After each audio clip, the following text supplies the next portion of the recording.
Thank you very much again to all our subscribers, followers, viewers, and visitors. Ang halamang nakikita nyo sa larawan ay ginamit sa laboratory studies with PCOS condition. T. purpurea showed potent effect on estrous cycle by normalizing it. The seeds have a potential effect bringing the reproductive cycle.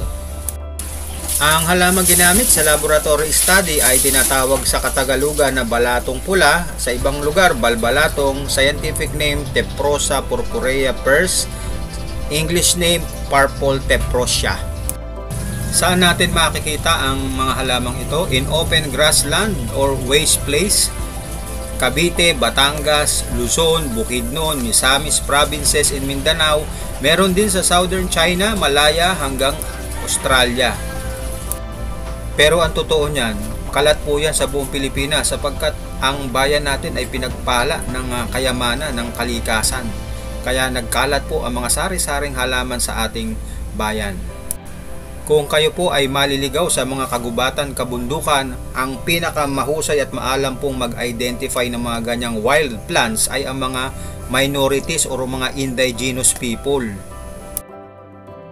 Ang halaman pong ito ay karaniwan ang ginagamit sa iba't ibang panig ng Pilipinas, sa Ceylon, sa Punjab, sa Ayurveda at sa Sri Lanka. Paano natin gagamitin ang halamang ito? Maghanda tayo ng buto, yung pinatuyo, hindi sa araw, yung karaniwang pinatuyo lang. Magdikdik tayo ng mga buto nito at ilagay sa baso, lagyan ng konting gatas. At pwede na siyang inumin. Ganyan kasi ang ginawa sa laboratory studies. Pwede mo namang subukan na yung dinikdik na mga buto ay lagyan mo ng bagong kulong tubig at pag maligamgam na pwede na siyang inumin bilang tsaa.